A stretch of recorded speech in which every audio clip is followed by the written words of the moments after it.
8 de la mañana, 8 minutos, gente. Seguimos desde el 104.5, la comunitaria del norte de la ciudad. Lo hacíamos, arrancábamos esta segunda hora con la música de Juan Mendiberri. Este hijo nacido aquí cerquita en la zona norte, más precisamente en el barrio como se lo conocemos normalmente, el Paicap, hijo de trabajadora en Capiano. El saludo a Juan hoy en especial en su cumpleaños. El saludo para este músico sanducero, gran creador. Estos son materiales que compartíamos, es de su último hijo nacido, de su creación, creo, así se llama su disco. Y bueno, así que para vos, Juan Mendiberri, feliz cumple, buena jornada en el día de hoy, con tus afectos, con tus cariños. Y musicalmente hablando, bueno, el mejor de los deseos en este día de tu cumple.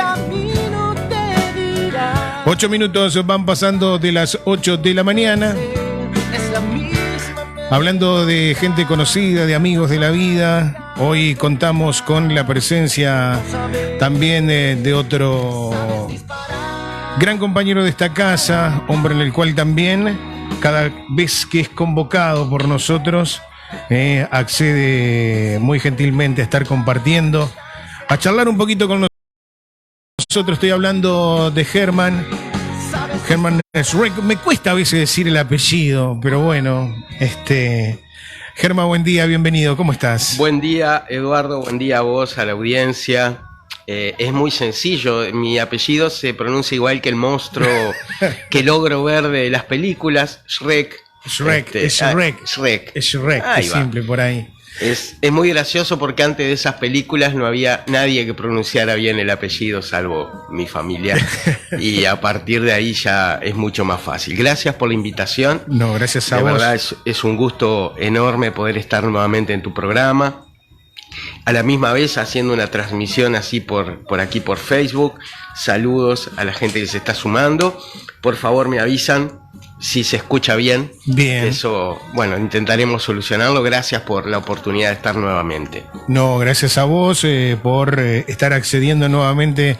Germán, esta vez la convocatoria, yo lo adelantaba ya desde la semana próxima pasada, estar charlando con vos, principalmente con la gente que a diario en su expertise ha visto varias de los desniveles geográficamente, utilizando una figura que tiene nuestra sociedad, nuestro diario vivir, donde muchas veces, la medida de la solución se cree que es muy sencilla, muy simple, pero vamos a hacer una actualización. Básicamente sé que de este fin de semana venís de muy ricas actividades, no solamente desde lo personal, sino también con una queridísima también de esta casa, como es la querida Raquel. ¿Cómo viene todo eso? Contanos. Bueno, venimos de un fin de semana, pasado, no el anterior, muy intenso. En Uruguay se celebró por fin el segundo Congreso Nacional y segundo Congreso Latino de Gestalt, y bueno, para todos los que abrazamos no solo esta corriente gestáltica, esta corriente psicológica, sino también esta filosofía de vida, fue un encuentro maravilloso, muy rico desde lo académico, muy rico desde lo humano, muy rico también desde lo musical, porque tuvimos oportunidad de compartir música también con muchas queridas y queridos colegas, y bueno, de mucha intensidad emocional, que a algunos nos ha generado algunas toses en los días siguientes. Ahora ya estoy bien, pero bueno, muy contento con eso y con nuestra querida Raquel en este ciclo de talleres que estamos llevando adelante aquí en Paysandú, y que el fin de semana que viene vamos a realizar uno en Montevideo, y anoche recién terminados de una transmisión en vivo abordando estas temáticas sobre dependencia emocional, vínculos de pareja, cómo poder estar en una relación de a dos de una manera un poquito más sana y más armónica. Mucha intensidad y hoy, por supuesto, intentando encarar el lunes lo mejor que se pueda. Sí, Yo te estaba escuchando atentamente y decía, bueno, básicamente también en este mundo de la radio, ¿no? Este fin de semana, deportivamente muy cargado, con viajes felizmente ayer también al departamento de Salto, pero bueno, uno cuando abraza esto con mucha pasión, se suele hacer con eso, ¿no? Con cariño, con amor, es lo más importante. Bueno, Germán, a ver, en determinado momento estuvimos charlando contigo, yo primero te lo contaba fuera de micrófono, te pasaba esta consulta de algo que se viene moviendo a nivel parlamentario, más que nada haya sido una presentación desde el punto de vista, desde lo políticamente. Tratando esto surge como iniciativa de unas madres, de un grupo de madres en la capital, tratando de buscar una solución al problema, ¿verdad?, de adicción que tenían sus hijos y de no encontrar respuesta, ¿no?, en esto de ir a golpear a diferentes puertas y no encontrar una respuesta efectiva, básicamente a sus necesidades. Aquí que es tomado, ¿verdad?, por algunas legisladoras, Nivia Reich fue una, integrante del Partido Colorado, también algún otro cabildante anduvo por ahí, y se empieza a hacer el diseño de un proyecto de lo que ellos denominan la internación de forma compulsiva, o sea, darle a algunas instituciones, como puede llegar a ser el MIDES, a esos equipos de trabajo a nivel territorial que cuando se encuentran con personas en situación que pongan en riesgo su propia salud o la de terceras personas, ser internados de forma compulsiva. ¿Cuál es tu mirada frente a todo esto? Bueno, a ver, mi mirada en principio no es solo una. Mi mirada tiene que ver con varios aspectos de una temática absolutamente compleja, multicausal, y que siempre genera la tentación de encontrar soluciones únicas y respuestas sencillas. Lo primero es poder, entre todos, tener claro que esto no es posible. Nunca es posible una respuesta única, una explicación única, una solución única a un tema tan complejo, pero además a un tema tan emocionalmente intenso, tan emocionalmente movilizante. En principio, por supuesto, me pongo en el lugar de estas madres. Muchas veces son madres las que llevan adelante estos movimientos, ¿verdad? Madres, a veces padres también, que tienen una hija o un hijo en una situación de consumo problemático de drogas y con toda una serie de conflictos que en el día a día a veces hacen realmente insoportable la convivencia, la vida, la relación, situaciones de violencia, situaciones de robo. También me pongo del lado de esa madre, de ese padre que ve a un hijo que aparentemente se deteriora por su consumo de drogas, entonces de esa manera siente que su hijo puede perder la vida, que se va a morir, que empieza a perder sus amistades, pierde su escolarización, deja de ir al liceo, pierde cualquier perspectiva de futuro. Y desde ese lugar de padre o desde madre, por supuesto, es muy fácil pensar que el problema de todo esto es la droga. Y estos intentos esta perspectiva que me da ya trabajar hace más de 30 años, casi 30 años en la temática, y haber visto en todos estos años, me da la posibilidad de saber que este es un tema recurrente. O sea, no es la primera vez que en este país se plantean este tipo de soluciones. Y ahí es donde, tratando de evitar además la tentación de la respuesta sencilla, lo que yo quiero o intentaré hoy es invitar a pensar un poco, primero en la complejidad de este fenómeno, ¿verdad? De que es un fenómeno que no solamente involucra la salud de las personas, sino que es un fenómeno que tiene que ver con lo social, con lo político, con lo económico, con lo espiritual también, con lo vincular, con lo familiar, con lo laboral. Es sumamente complejo. Y después a esto agregarle algo que tú sabes ya hace varios años vengo planteando, que es la invitación a mirar el fenómeno de la droga y la adicción de una manera diferente. Donde, a pesar de haber sido formado desde un paradigma drogocéntrico, donde entre otras cosas sí, yo también pensaba que lo que deterioraba la vida de las personas era solo su consumo de drogas, está claro, que cualquiera de nosotros que consuma cualquier sustancia tóxica de manera sostenida en el tiempo va a tener una repercusión a nivel de salud, y lo tenemos de hecho porque somos todos consumidores de drogas legales o ilegales. Sí. En este momento yo estoy saboreando un exquisito mate. Un exquisito mate, sí. ¿No? Que es realmente es una droga también. Y desde esa perspectiva, la invitación es a pensar que tampoco las soluciones aparecen solamente cuando se deja de consumir determinada droga. Y yendo al punto que me planteás, ¿qué me parece? Primero, me parece uno de los tantos intentos desesperados que los familiares hacen ante situaciones de esta. La búsqueda de respuestas, pero además una búsqueda de respuestas que casi siempre tiene que ver con algo que tiene que hacer otro, ¿no? Porque también un fenómeno que se ve a nivel de las familias y de vínculos afectivos de personas con problemas con las drogas es que las respuestas que ensayan rara vez los involucra. Hay un fenómeno de depositación. O sea, yo quiero que vos profesional, vos Estado, vos escuela, vos maestra, vos liceo, vos profesor, vos hagas algo por esta situación de mi hijo. Y donde muchas veces estos familiares no logran ser conscientes del rol protagónico, sostenido y permanente que tienen en esta conducta de su familiar. Dame una solución. Ya, rápida y cortita. Y especialmente, esto lo escribí en un libro que se va a publicar, si Dios quiere, este año, una solución que no me involucre y que no me haga cambiar. Que no me exija a mi madre, a mi padre, a mi pareja, que no me exija moverme del lugar donde estoy. Porque el problema no soy yo, ni siquiera el problema sos vos, el problema es la droga. Esa es un poco la lógica desde la cual se mira esto.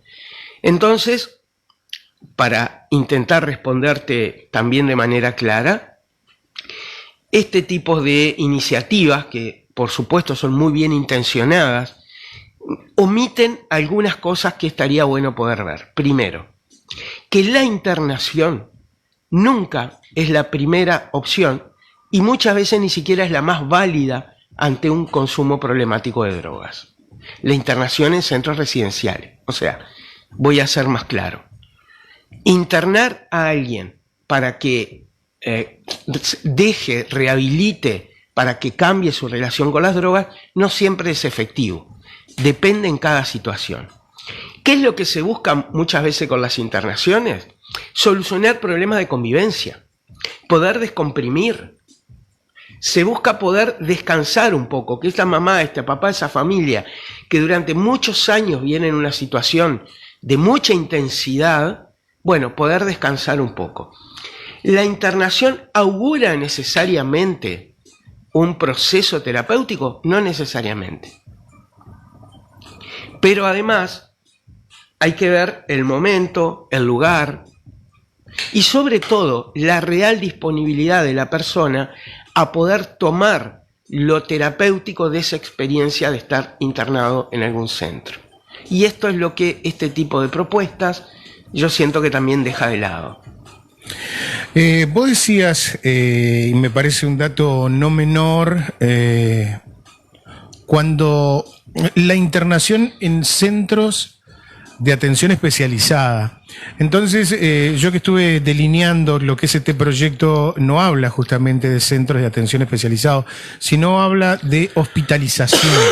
Entonces, en eso de la hospitalización uno hace pensar de que estarán siendo derivadas estas personas que puedan ser interpretadas por aquellos equipos que estén a nivel de calle, ¿verdad? Que puedan estar haciendo lo que es el seguimiento de estas personas, sean derivados al hospital.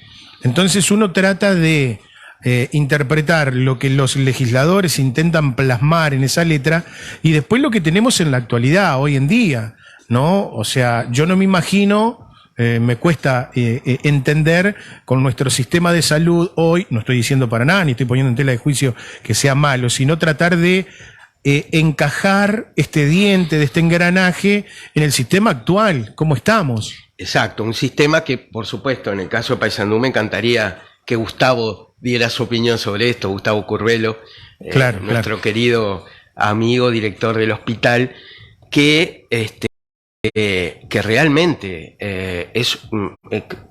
a ver, hace poco una persona, una figura política de primer nivel del país me pidió poder conversar un poco sobre este tema. Y una de las cosas que yo les decía es que por supuesto que Uruguay ha avanzado mucho en estos últimos 30 años con respecto a las respuestas sanitarias y a las respuestas de tratamiento. Pero no es suficiente, sobre todo no es suficiente cuando se plantean soluciones de este tipo que desbordan y van a desbordar naturalmente cualquier tipo de dispositivo que esté preparado, especialmente porque estamos hablando de personas que seguramente no van a estar en disponibilidad de hacer un proceso terapéutico. Lo que vamos a estar generando, en el caso de que esto se apruebe, son guarderías, ¿no? O lugares al estilo México, donde prácticamente los chiquilines son secuestrados mientras el Estado les paga a esas clínicas, a esos centros por tenerlos ahí. Porque hay una dimensión, Eduardo, y tú lo sabes bien porque tú también has estado formándote en el tema, que acá también hay un gran negocio detrás de los centros de tratamiento, centros, clínicas, o sea, hay una dimensión económica en todo esto. Y todavía Uruguay no tiene los niveles de corrupción que tienen otros países que me ha tocado visitar este último tiempo, donde realmente se dan hasta secuestros de personas con tal de que el Estado pague una prima, una cuota, por tenerlo internado. Entonces, en ese sentido, ¿qué es lo que yo le decía a esta persona, a este actor político de primer nivel? ¿Por qué no fortalecer lo que hay? Porque hay. Me causaba gracia, porque alguien ¿no? me decía, pero ¿qué hay de tratamiento? Y yo decía, pero ¿cómo esta persona no sabe? No sabe. Y posiblemente sea parte de nuestra responsabilidad, de no informar adecuadamente lo que hay. El tema con esto también es que lo que hay también lo que yo vea que hay, va a depender de lo que yo considere que es tratamiento o no. Si para mí centros ambulatorios que dan una respuesta absolutamente adecuada o centros de tratamiento que evidentemente trabajan con aquellas personas que están disponibles, pero yo tengo la problemática de mi hijo que no entra en ningún lado, por supuesto que para mí no va a haber respuesta. Y es muy fácil pensar, acá no hay nada para el tratamiento de los adictos. Seguir esa oración sería, acá no hay nada que me dé respuesta a mí a la singularidad de la situación que me está tocando vivir. Y por supuesto no hay forma de dar respuestas a todas las situaciones singulares. Claro. Yo, a veces cuando uno, en esto que vos decís, trata de recordar lo que son los relatos de esas madres, de esos familiares, de esos papás, muchas veces de esos hermanos angustiados frente a no encontrar las herramientas que le den contención a una problemática. Yo me acordé leyendo algunas de nuestras charlas, porque en este proyecto dice cómo poder tratar la enfermedad.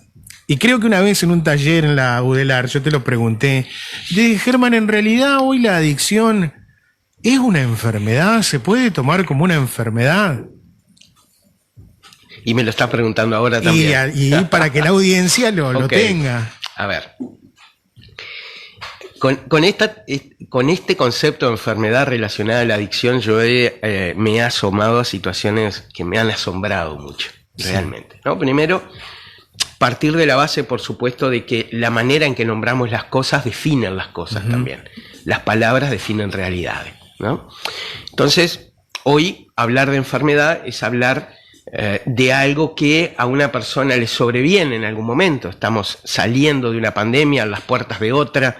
Recién acabo de escuchar que parece que no tenemos el mono loco, o el mono no sé qué, pero ya va a venir algo más, no se preocupen, en cualquier momento. Esta idea de que la enfermedad es algo que me ocurre sin que yo no tenga nada que ver, ¿no? Una visión desde un paradigma muy antiguo de la enfermedad, el concepto de clínica. La palabra clínica proviene del griego klinos, que era un sillón donde alguien que padecía algo se recostaba, se reclinaba para que otro que sabía cómo lo pudiera curar. ¿Verdad? Entonces, desde ese concepto tradicional, la adicción de ninguna manera es una enfermedad. Si bien estuvo en los manuales de psiquiatría hasta hace poco como enfermedad, recordemos también que la homosexualidad estuvo incluida en esos mismos manuales hasta 1973. Entonces, desde ahí, poder pensar la adicción como una enfermedad es volver a poner al adicto o a quien tiene un vínculo adictivo con las drogas en un lugar de impotencia. Y un lugar donde también lo que me asombra es que muchos adictos y muchos familiares de adictos quieren estar, necesitan estar, y mi asombro es cómo a veces las personas se enojan cuando yo les digo, no, tal vez no sea un enfermo tu hijo.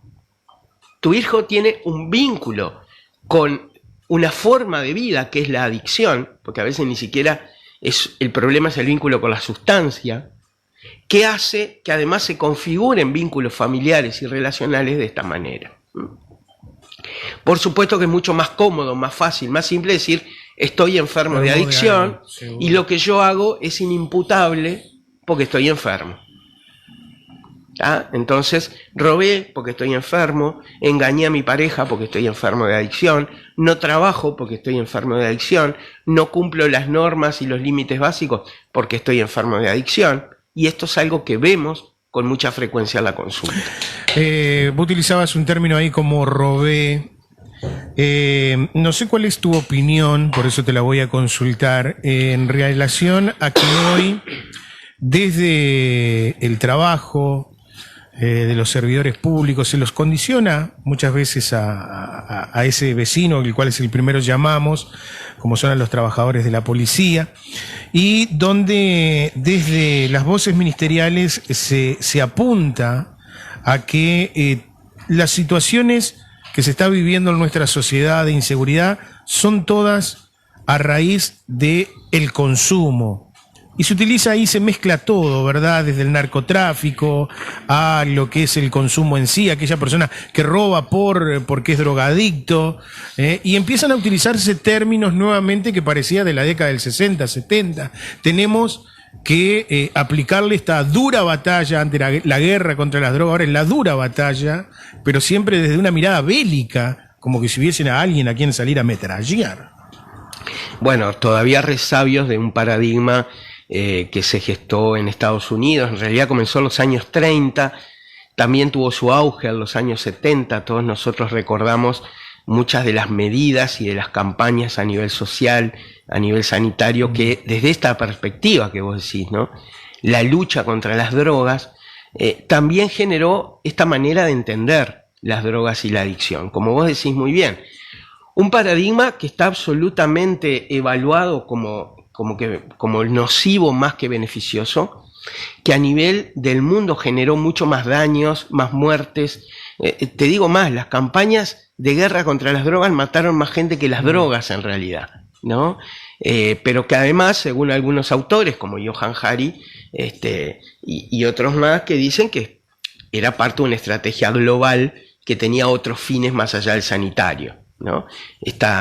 Esta vieja discusión de, bueno, si los organismos internacionales parece que están a favor de cuidarnos, en realidad nos cuidan, sí. O somos títeres en un andamiaje de grupos de poder, ¿no? Con respecto a las drogas, esto ha sido, bueno, yo escribí gran parte de un libro sobre esto, donde hago todo un desarrollo, pero además que, como tú decís, pone a la droga, primero, desde una perspectiva como si tuviera vida propia, ¿verdad? Porque yo me puedo pelear, en general yo no me peleo con una silla, no me peleo con la heladera, me puedo pelear con mis ganas de abrir la heladera si estoy a dieta, pero no con la heladera, ¿no? Sin embargo, a la droga, en todo este desarrollo, se le dio un carácter anímico, se le dio vida propia, se le dio una entidad que no tiene. Y se piensa, entre otras cosas, y esto a veces genera mucha controversia, que lo que vuelve adictas a las personas son las drogas. Y eso no es cierto.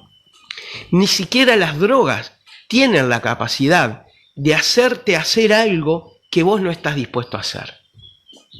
Sí hay sustancias que pueden dormirte, porque para eso además los hipnóticos se consumen. me pueden quitar la conciencia, pero no me pueden hacer cosas de una manera tan lineal como la gente piensa. Sobre todo con algunas drogas, como por ejemplo creer que quien consume pasta base y delinque porque consume pasta base. Usando la misma lógica podríamos decir que el hombre que le es infiel o la mujer que le es infiel a su pareja lo hace porque consumió alcohol. Entonces, desde esa perspectiva, la droga tiene un poder que en realidad no tiene. Y la lucha contra la droga ya ha demostrado su ineficacia, y la invitación desde los nuevos paradigmas es extender este fenómeno más desde una mirada más amplia, desde el vínculo y desde lo que en realidad puede ser la ayuda a alguien que padece este trastorno y que necesita y pide orientación con respecto a eso. Sos consciente, ¿no?, que con esto que vos planteás va a contrasentido de todo lo que se ha venido planteando, principalmente en estos últimos tiempos, frente a lo que es encontrar una solución, ¿no? Por supuesto que soy consciente, por supuesto que sé el efecto que ya han producido muchas de estas palabras. Me han dicho que estoy a sueldo de los narcotraficantes, me han dicho... Sí, me encantaría, la verdad, ¿no? Me solucionaría algunos problemas.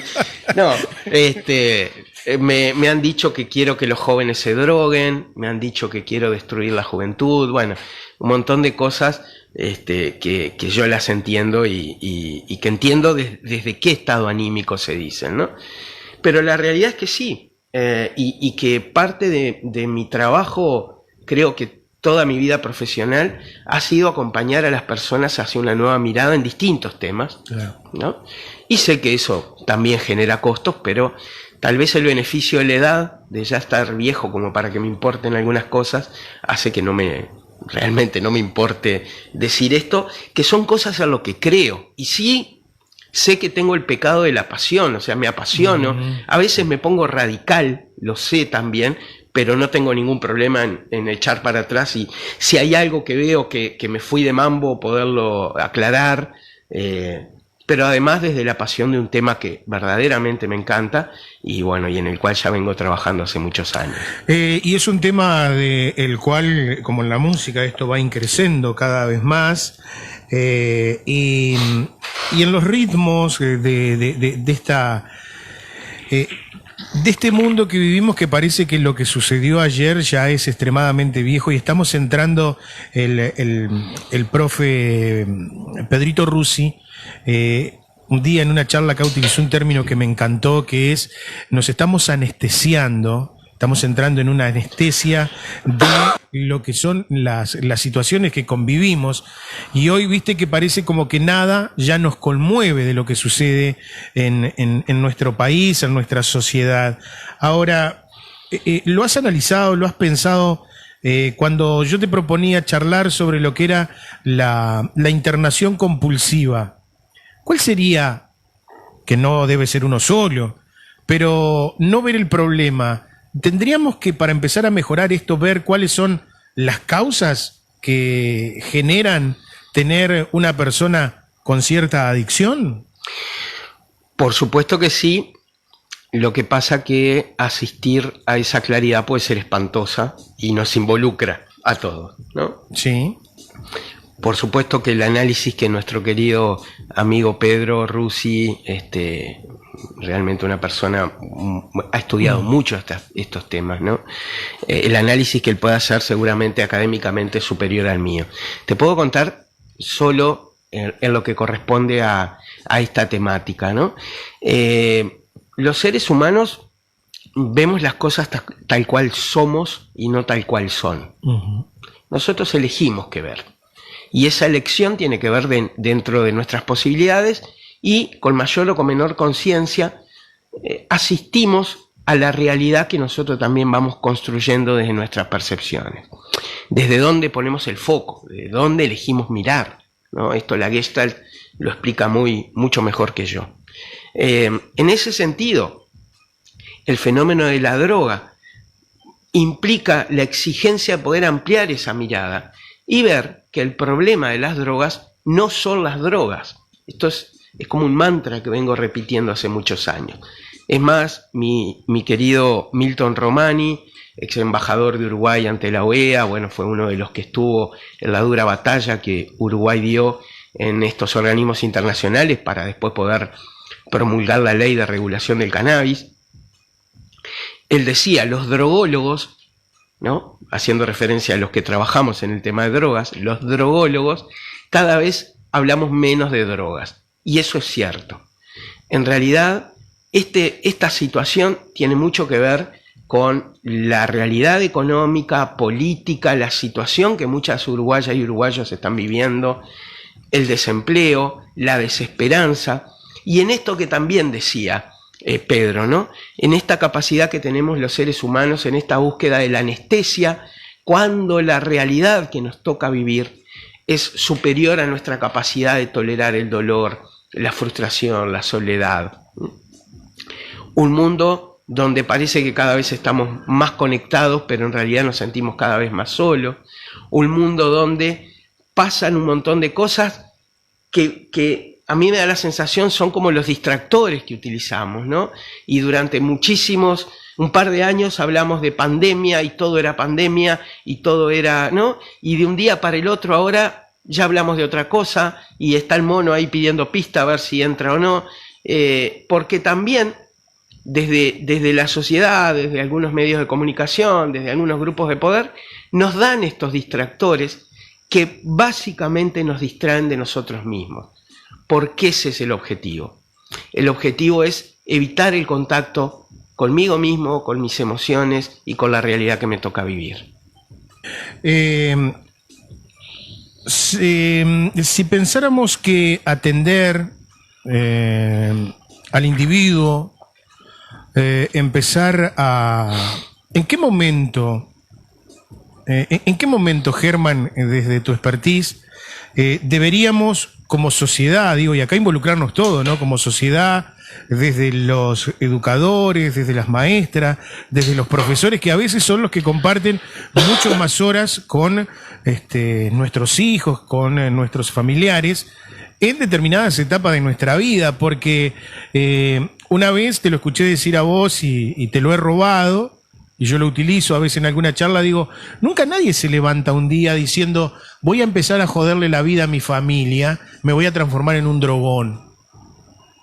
O sea, hay un determinado momento que hay algo que transforma o esta persona empieza a tomar esos caminos hacia el encuentro de alguna sustancia. Primero, que el consumo de sustancias que alteran nuestra conciencia está en la humanidad desde el inicio de la humanidad, ¿no? Cuenta Daniel Vidar en su libro La Flor del Cáñamo, un libro bellísimo, que ese primer encuentro se dio cuando un hombre primitivo, en búsqueda del alimento, encuentra una planta o un fruto en descomposición. Entonces va y lo come y experimenta sensaciones diferentes, claro, a las que experimentó la vez pasada cuando comió aparentemente un fruto similar. Exacto. Y vuelve al otro día, en realidad buscando ese otro fruto, más allá de su intención de alimentarse, buscando que los efectos, buscando poder tener esa alteración de su percepción y de su conciencia. Entonces, en todos nosotros está permanentemente primero la curiosidad, la inquietud, la búsqueda de nuevas experiencias. El encuentro de nuestros hijos o hijas con las drogas es inevitable porque todos nosotros somos consumidores de drogas legales o ilegales. Ahí, claro, va a aparecer la particular percepción de lo que cada uno considere que es droga o no droga. Y esto no me quiero explayar mucho más, ¿verdad? Pero para algunas personas el alcohol no es una droga tan droga, pero sí la pasta base es claramente una droga, siendo que el alcohol es el principal problema de drogas que tiene nuestro país y es de las drogas de más difícil diagnóstico. La adicción es una de las adicciones de más difícil diagnóstico y sobre todo de más difícil tratamiento, por la presencia que el alcohol tiene en nuestros vínculos en general, ¿no? Sí. Entonces, lo que hace que una persona desarrolle una adicción no es su encuentro con las sustancias. De ahí a la complejidad. Sobre todo cuando empezamos a ver la adicción como una estrategia de supervivencia.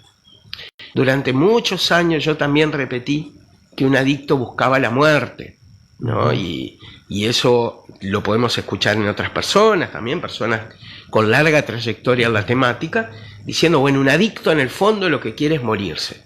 Y la verdad que yo hoy estoy seguro que no es así, sino que es todo lo contrario. Una adicción es una estrategia para mantenerse con vida, aún en un presente muy difícil de soportar, por lo que está ocurriendo en el presente o por situaciones del pasado que hacen que la vida actual sea intolerable. Tengo un ruidito de fondo, ¿sabes? También bastante, te cuento para a ver si lo podés solucionar. Sí, ¿no? Yo también lo tengo, por eso te decía.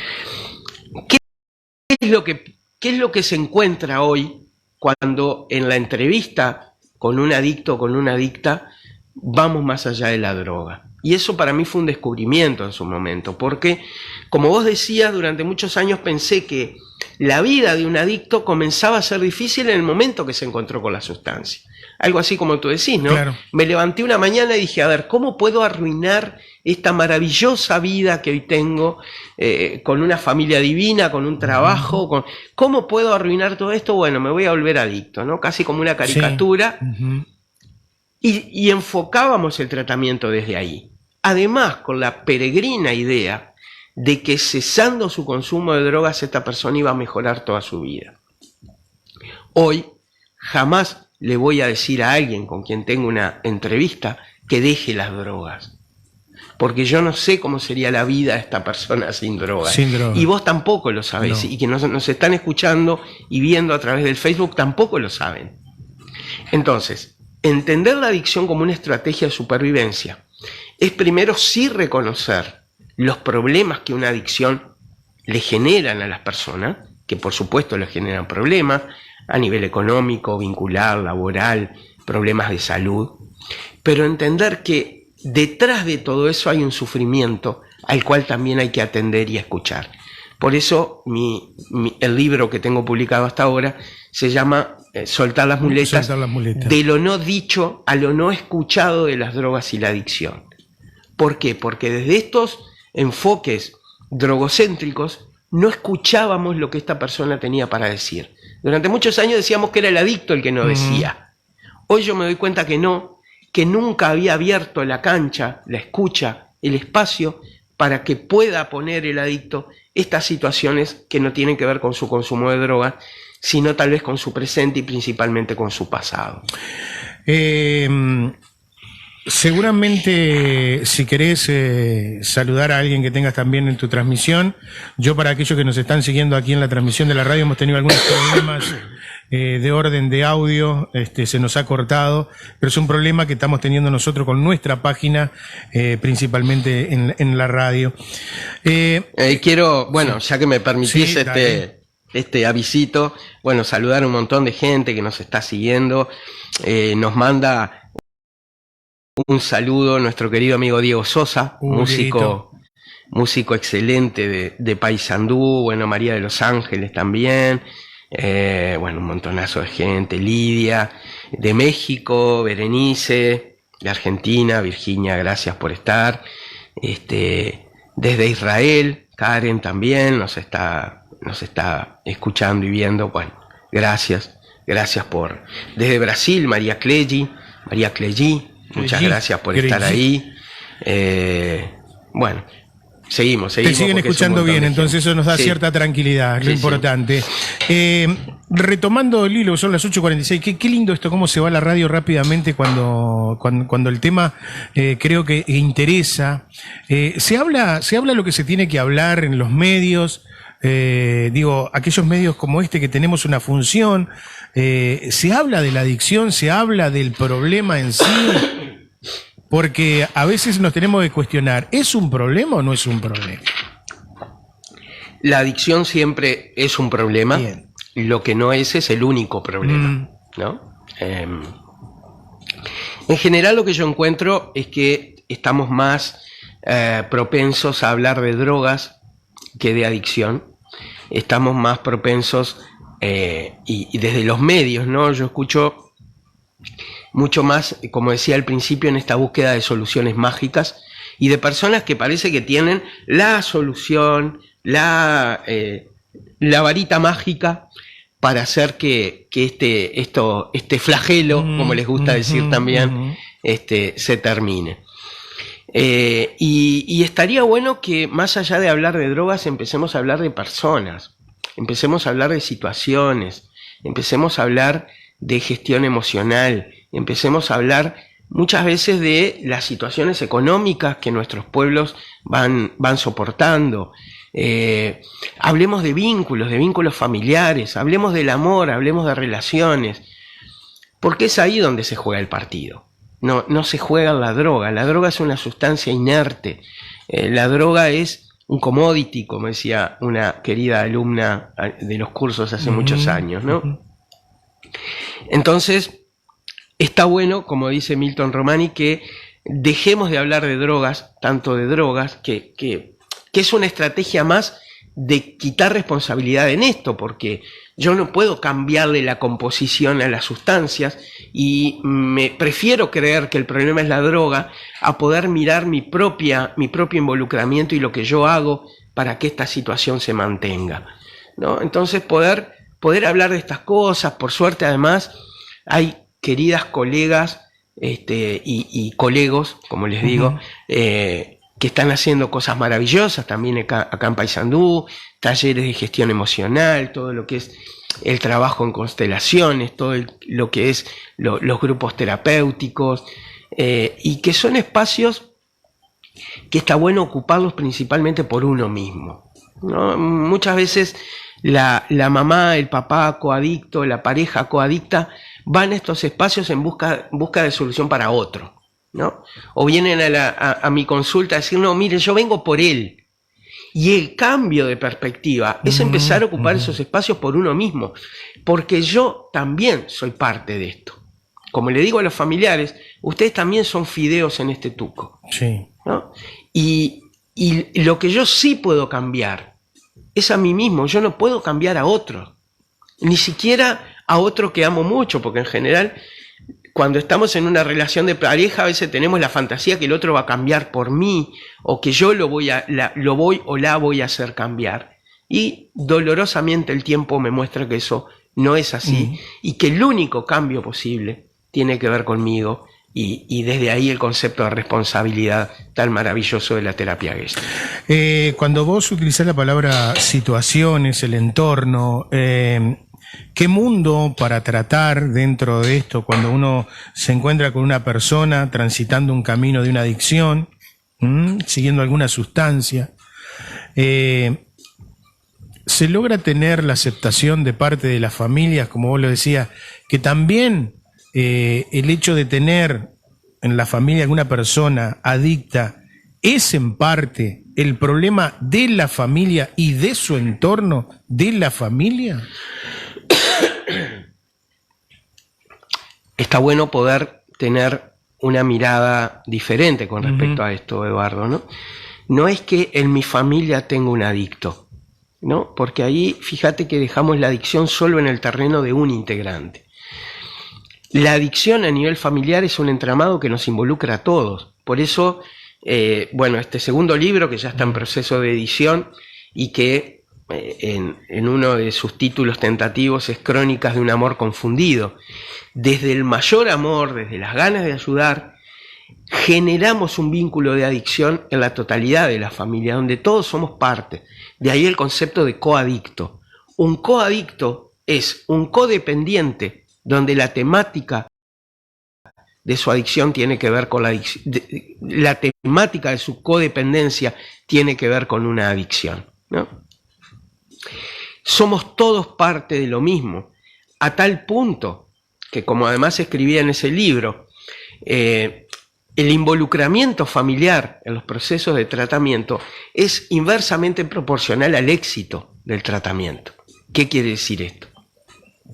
Es curioso donde al principio de un proceso terapéutico, las primeras sesiones viene papá, mamá, el tío, la abuela, el vecino, porque todos queremos lo mejor para Carlitos, todos queremos que Carlitos salga adelante, porque es un muchacho joven que tiene mucha vida, ¿no? Y él no era así. Y él no era así hasta que consumió drogas, Claro. eso es un poco la fantasía, Sí, sí. ¿no? Entonces vienen todo y te juro que a veces me queda chico el consultorio, tengo que empezar a sacar sillas de otro lado, ¿no? Lo curioso. Y casi siempre el que menos tiene ganas de estar ahí es Carlito, pero viene, porque Carlito acompaña. Carlito siempre, él mientras lo lleven y le paguen la terapia, él lo hace.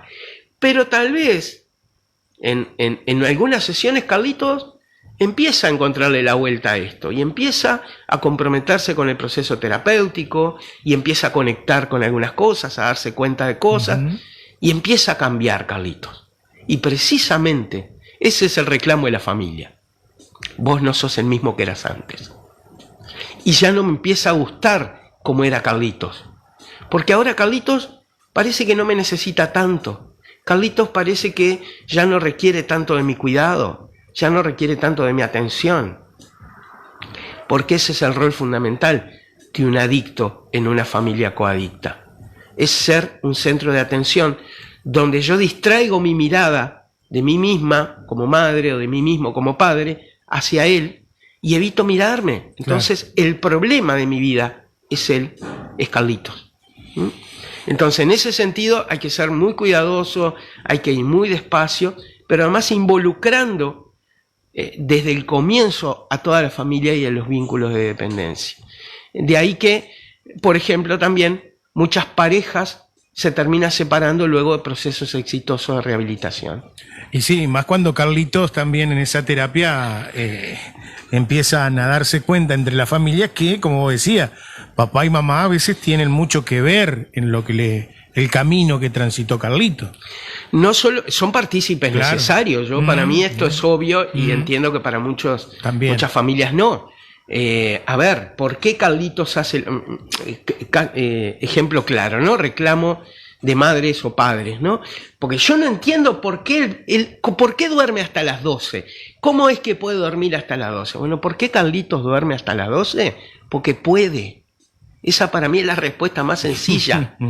Porque hay un entorno que favorece y permite eso.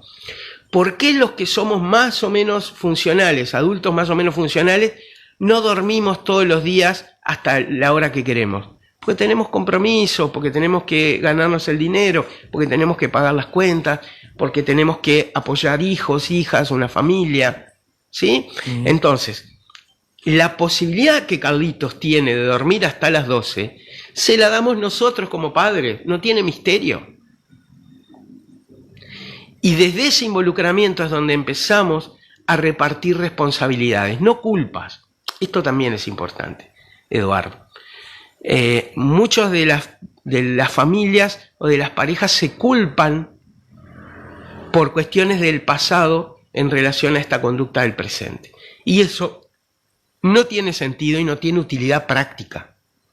Entonces invitamos a las familias a transformar la culpa en responsabilidad. Es cierto, como padres siempre nos equivocamos, cometemos errores.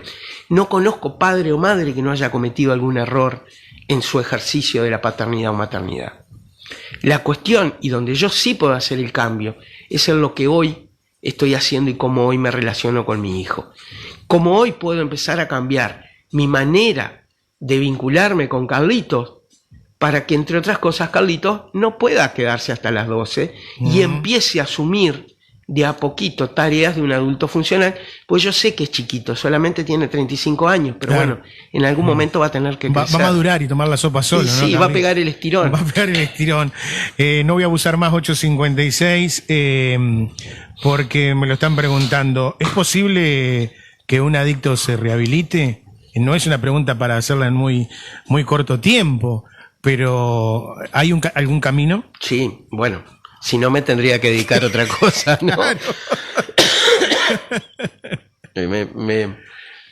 A ver, sí. No es mágico, no es una pastilla, ¿no? No. Y además, primero, ¿es posible? ¿Es fácil? No. Primera cosa. ¿Es rápido? No. ¿Es sencillo? No. es posible en la medida que se puedan atender todos estos aspectos que hemos hablado hoy, y especialmente con la participación de todos los actores en este drama, ¿no? En esta situación. Es posible, hay que evaluar cada situación, evaluar cuál es la terapéutica adecuada en cada situación particular, evitar la tentación de las respuestas mágicas y sencillas, y bueno, y estar dispuestos a sostener un camino que tampoco es fácil. Ningún camino de trabajo personal es sencillo. A mí me causa gracia la gente que dice, a mí me encanta ir a terapia. No, a mí me encanta quedarme en casa comiendo helado zamballón. No me encanta ir a terapia. Yo necesito ir a terapia, voy a mi terapia, pero no porque me encante. En realidad me gusta lo que pasa con mi vida en función de que voy a terapia. Pero los procesos terapéuticos en general son duros. Hay un tipo que me dice cosas que no quiero escuchar. Exacto. Y encima le tengo que pagar. O sea, es horrible. Horrible. ¿Está? Tengo que ir, le tengo que pagar para que me diga cosas que no quiero escuchar. Bueno, pero que hay una parte de mí que cuando las recibe y las incorpora a la vida, veo que las cosas se transforman para mejor.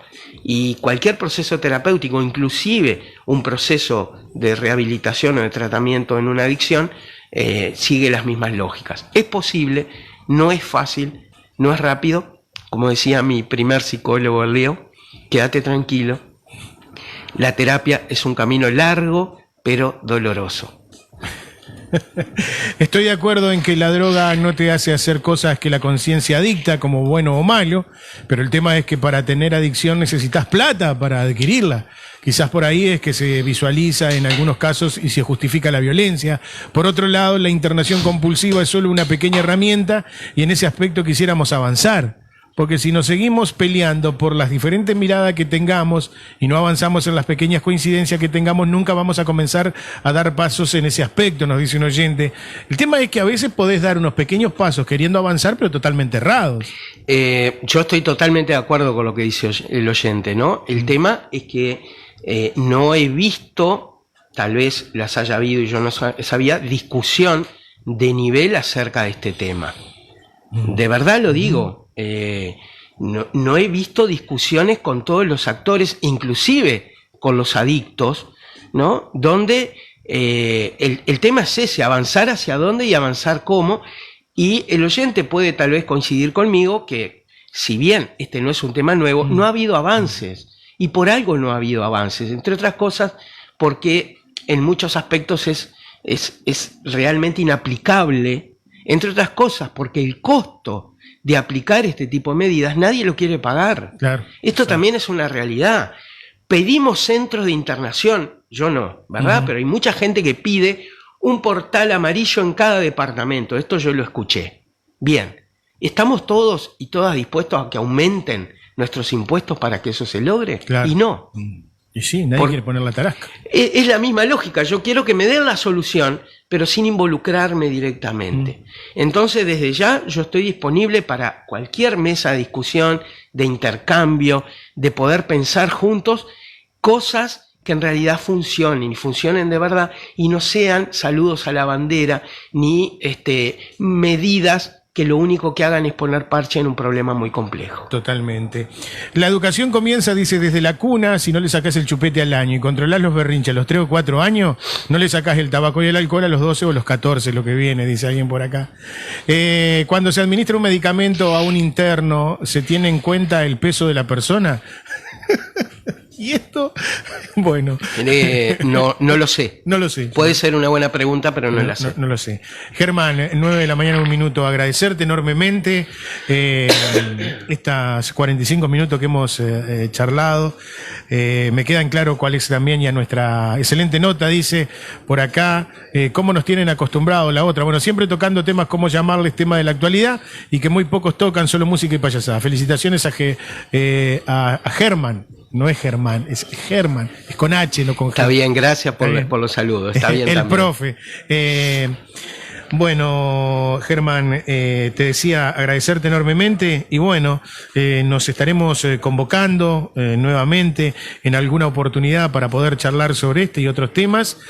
No quiero abusar de vos porque sé que venís con una agenda bastante cargada, pero bueno, esta charla la pretendíamos tener hace como 15 días atrás, pero felizmente venís muy ocupado. Aquella realidad que se fue generando con algunos talleres a nivel laboral en la Intendencia, ¿eso siguió?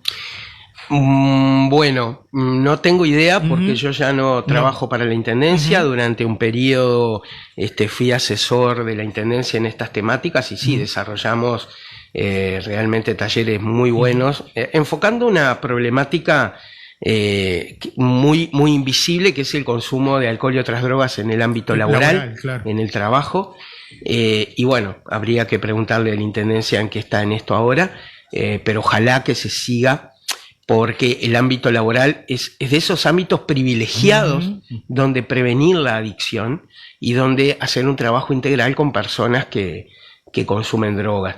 En distintas empresas, bueno, yo también he asesorado a empresas como Ambev, como o citrícolas multinacionales, bueno, he trabajado en eso también, y es un tema que me apasiona, y que considero que, así como la docencia, la educación, la escuela, el liceo, todo aquello que está como en primera línea, y con esto termino, es muy difícil que las personas lleguen al consultorio de un psicólogo o al consultorio de un médico. En general está bueno poder captarlas y poder darle espacio de respuesta en los ámbitos naturales de permanencia, como son el educativo y el laboral. Y es ahí donde hay que hincar el diente realmente. Germán, muchísimas gracias por esto y que tengas una excelente jornada. Gracias por la invitación, muchas gracias a todas y todos los que además por redes, bueno, un montón de gente por acá. Gracias, y cuando quieras, a las órdenes, estamos por acá. Señores, ya volvemos para la última hora con este libro de acta, el señor Germán Schreck con nosotros, y ya seguimos, dale.